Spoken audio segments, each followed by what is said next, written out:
Hello everyone, welcome to today's lesson. And today's lesson we are going to look at population in East Africa. I want to thank all members who have been part of this channel and have been able to subscribe, check it out, and above all, watch our content. At this point in time, before forgetting, I'll have to request you to just a little bit press that button and subscribe. Put a thumb up, just like our content, as we keep bringing more and more and improving above all. In today's lesson, as we've said, we're going to look at population in East Africa. We want to understand the growth and distribution, as we to note that East Africa is increasing day by day in the number of people living in this area. In today's video, we want to look at what is population. What is population? Before we understand that of East Africa, we need to see the bigger perspective, and that is the world is population. Population distribution in East Africa, and then the summary of what has caused this. And then above all, we want to look at the concepts used in population instead of population worldwide. Actually, there's quite a number of concepts that we shall look at. And we shall end by looking at the factors, and that will be our bonus in today's video. And next time we shall be looking at population growth. So allow me dive into it, starting right away. So we're asking ourselves, what is population? So we're saying population refers to the number of people living in an area at a given time. Where you are right now, whoever is watching me now, where you are, how many people are in that area. That's the kind of population that we are talking about. So we are saying over 80% of the total population in East Africa depend on farming, either directly or indirectly. That's East Africa. Over 80% of this population does that.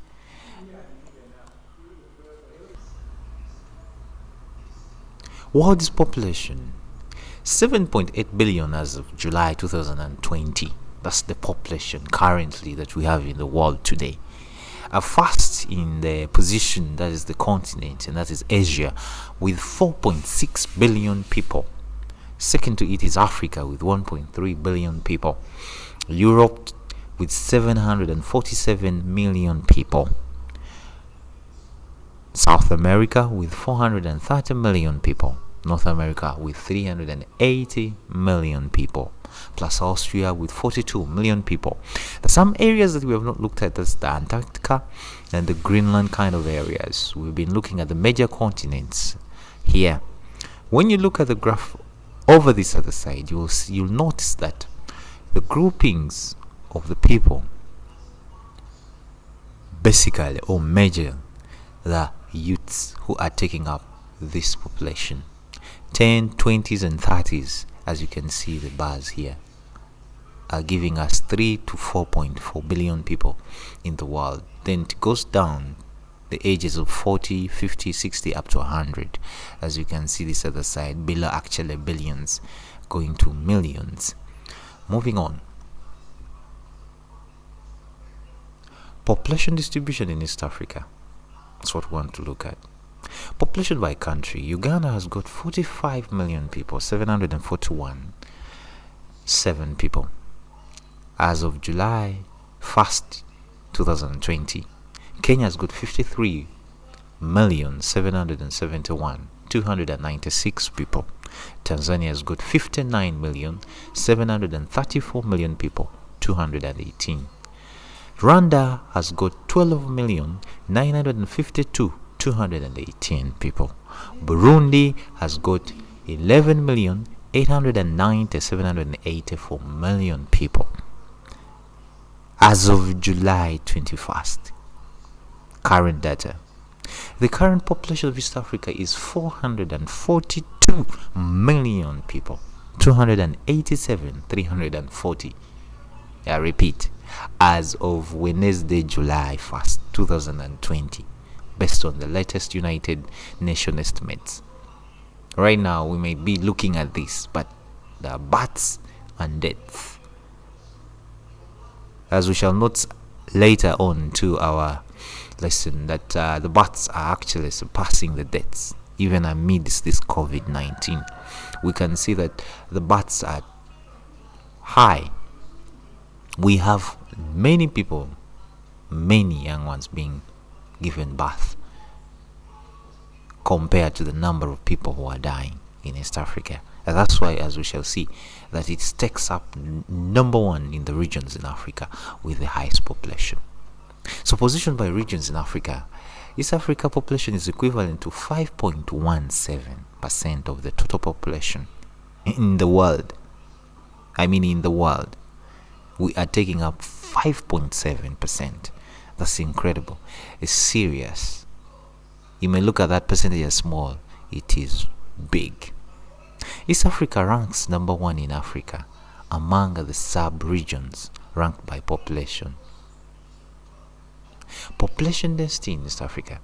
The population density in East Africa is 67 per kilometer, meaning we have 173 people per mile. The total land area is 6,667,493 kilometers. The total land mass area where we stay, we sleep, we build houses, we farm, our mass land area is 6,667,493 kilometers. 2,574,332 square miles. The 6 million is kilometers squared. The 2 million are square miles. So we are saying 29.8% of the population is urban. People who live in those urban areas, giving us a total of 132 million people, 520,364 people. By 2019, you may find that it has shot up in 2020, or it has gone down due to the COVID situation. Some people might be forced to go back into the villages because of the tough conditions right now. So we are saying that the age, as I've been telling you, we find ourselves in Eastern Africa is 18.7. Roughly, it is a youthful kind of population that we have here. So we are saying the population is so much concentrated around the Great Lakes regions here, as we can see here.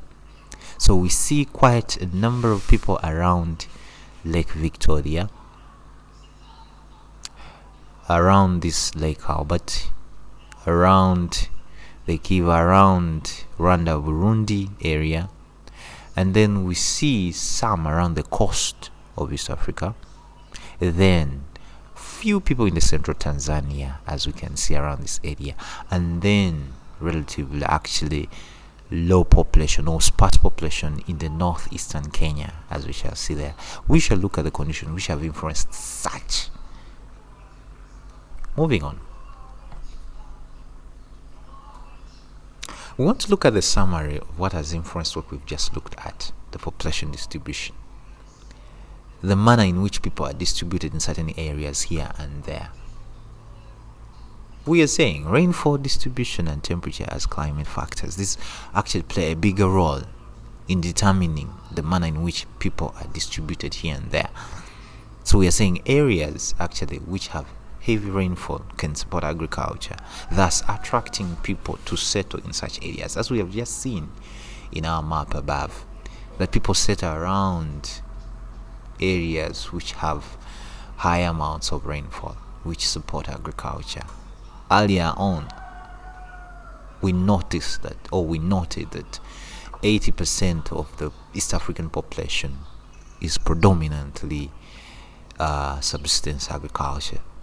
They deal in agriculture directly or indirectly. So people will tend to go to areas which are supportive to the agriculture sector. Next, we're saying areas with dense population include shores of Lake Victoria, as we have seen, and this is drainage coming in. And then we see the Chigezi areas, Kenyan Islands, those are the fertile soils, good climate conditions. And then the slopes of Mount Elgon, Rwenzori, Kilimanjaro, the Usamba ranges around Lake Malawi, and then the islands of Zanzibar, Pemba, along East African coast. These areas do attract that population. Now, we talked about over a quite of 100 plus 32 million people staying in urban centers. Here we note that the major towns also take up a number of people. We see Nairobi, Dodoma, Dar es Salaam, Mombasa, Kilwa, Tanga, Mtwara, Mbale, Kisumu, Eldoret, Nakuru have got dense population totals. Why? One, search for population, good social economic services, readily available services. All those factors will attract people to settle in urban areas. Then we're saying areas with moderate population density are between Kenyan Islands, Nairobi, and some parts of the Rift Valley in Kenya and Tanzania. Northern Uganda in Gulu, Acholi, Land, and Rila. Western Uganda in areas of Hoima and Mubende. Such areas have got moderate kind of population. Then we have areas with sparse population, which include northern eastern Uganda, covering areas of Kotido, Kitigum, Moyo, other areas of game reserves, forest reserves. We come to northern eastern Kenya, including Turkana, southern Tanzania, west and central Tanzania, i.e., for instance, the Miombo woodland in central Tanzania. So these areas have got sparse population due to the factors that we shall see. So we are looking such for the following factors. For example, one, the unreliable rainfall that have forced them to have such. Why? People don't want to settle in areas with low or unreliable rainfall. As we said, our people depend on agriculture. Two, we look at Miombo woodland as an area which was early infested by flies, which would actually chase away people. The diseases, the hot conditions, the unfavorable climate conditions, all these factors contribute to the sparse population in these areas. Moving on. We want to look at the concepts used in population studies. Any study that deals with population, these are the concepts that make up what we call population. Concept number one is overpopulation. What do we mean by overpopulation? This is a situation where the number of people in a given area exceeds the available resources. What do we mean here? For example, we have 1 million people in a certain area, and the resources that are readily available for such 1 million people are few compared to this big number. So this is called overpopulation. Concept 2 is underpopulation. This is a situation where the number of people in a given area is less than the available resources. Concept 3 is optimum population. This is where the available resources are equivalent to the population for maximum resource utilization or exploitation. So there is some equivalent between the population and the resources available. Population density, it refers to the number of people per square kilometer. Number 5, life expectancy. This refers to the average age at which most people die in a country. For example, in East Africa, the life expectancy is 50 years for women and 45 years for men. There are a number of factors that actually explain this. Some are health factors, can be wars, but basically here it depends on the health. If we have poor health facilities, poor health conditions, we tend to have such. So factors that determine the life expectancy are quite many, but one of them is basically the health of the people in a certain area or region that will determine how long they will live. 6, fertility rate. This refers to the average number of children per woman in her productive life. How many can a woman produce? And actually also this is determined to when the woman starts to produce. Is she okay no problem with her health. So if the fertility rate is high, she'll have the ability to produce more and more children in her productive life. So the fertility rate in East Africa is 7 children per woman. 7. One woman can produce 7 children in her lifetime. But as we shall see, some have gone past 7 with the 10, 8, 9 and above. So we have a higher fertility rate in East Africa. Our ladies have a higher fertility rate. Population census. What is population census? This is the process of counting the number of people in the country or region. It is usually done after every 10 years. And why do we do this? Why does the government conduct population census? To count the number of people in a country. Why? So we're saying the major purpose for the population census is for the government to plan and provide services for its people. Because you can't provide services for people you don't know. You must get to know how many people do I have. I have 40 million people, so I need around 1 million hospitals. I need a good number of schools for such a population, and many others. Even at home, you must plan. And planning, you need to know the number of people you are planning for. So population census is quite important in the study of population in a given country or region. There are quite a number of concepts that we have not covered here. Many and many others later, which we'll have to see. Moving on, we want to look at the factors that have influenced population distribution in East Africa, and we want to start with the physical factors. Physical, natural factors. So we have number 1 as climate. Earlier on in our summary, we talked about this. Areas which receive heavy and reliable rainfall.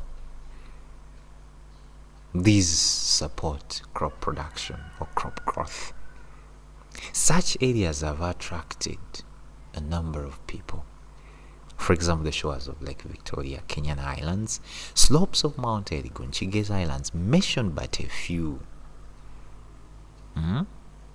Compared to areas which receive low and unreliable rainfall, such areas don't attract many people. Basically, why? Because we have to feed. We have to grow crops to feed ourselves, to live. So if areas don't have quite enough amount of rainfall, definitely the cycle is not complete. You'll find that the soils are not fertile because 1, the rainfalls are not there to support vegetation growth, which in turn improve on the fertility of the soils, which will in turn increase the production of the crops and the yields to feed human beings. So if this is not happening, definitely people will not settle in such areas. Moving on to point number 2, which is soils. Soils, basically, earlier explanation, this actually occur here, that fertile soils, well-drained soils support agriculture, and anything that supports agriculture attracts settlement. Areas of Kawale, Mbale, Kenyan Islands with fertile soils do attract people. Kilimanjaro slopes, Usambara slopes, in Rwanda, the hills, Burundi, the hills do support agriculture because the soils are well drained. And such soils, as we can see, influence plant growth. Where there's plant growth, definitely people will have to come and settle around those areas compared to areas with infertile soils. Such areas actually attract sparse population. For example, the Nyika Plains in Kenya, where we see predominantly is sparse tourism taking place around that area. Nyika Plateau, northern eastern Kenya, Masai Land, central Tanzania. Such areas have infertile soils and have not attracted people to settle around those areas. Point number 3 is altitude or relief. What is altitude? The height above sea level. Relief. What is relief? The general appearance of the area. The hills, the valleys, the gentle slopes, the steep slopes, the lofty valleys. That's relief. It contributes a lot to the population distribution of an area. So areas with very high altitude, for example, tops of mountains like the Mount Elgon, Rwenzori, mention have sparse population because of the high pressure, the coldness, because the higher you go, the cooler it becomes. You will not see people settling on Mount Rwenzori top, Margarita Peak, snow-capped mountains. 2, the steep slopes make construction difficult of houses and roads, and if you want to, they're expensive, making such areas remote. However, the low latitude areas have attracted large settlement, the gentle slopes, the plains, because this makes it easy to construct settlements and roads around those areas. You will find Nairobi on relatively gentle area, Kampala on relatively gentle hills, the 7 hills that make up Kampala. But we don't find the city on the tops of Mount Rwenzori, Elgon, Kilimanjaro, the steep escarpments of the Rift Valley. We don't see settlement there. Why? Because it is expensive, 1, and difficult to construct there. 2, with all the catastrophic that will occur around that area, the landslides, the mudslides. So that forces people not to settle around such areas, being attracted to areas which are gentle sloping, plains, and relatively flat areas where they can easily construct. Such areas attract bigger number of people, hence influencing population distribution. Moving on. Next is vegetation. Still under the physical factors. We are saying that dense forests, bushlands, and swamps are unfavorable areas for settlement. Why? Because it is hard and expensive to clear this vegetation. 2, such areas have got animals that actually threaten human life. 2, the government policy. Most of the government policies in these countries, not only East Africa actually, you're not allowed to clear the vegetation or the forests per se and settle there. Why? Because of the climate change that we are facing right now. So such areas with wild animals, tsetse flies, and other disease-carrying vectors scare people to settle in such areas, compared to areas with savanna vegetation, which can be easily cleared for agriculture, hence attracting dense population in such areas. For example, Masaka, the Mpiji, Mukono, the Nyika area. Such areas are easily cleared for settlements, and basically they will influence the settlement around that area. Next is the natural water resource. It's one of the basic needs for people to settle in. Water resource. The lakes, the rivers, the swamps. So we're saying the existence of natural water resources can attract dense population. For example, shores of Lake Choga, Victoria. Also in areas of low rainfall, many people are attracted near water courses of rivers. For example, along River Athi, Nile, because the dense population utilizes the rivers for small-scale irrigation, livestock rearing, and domestic use. However, areas without surface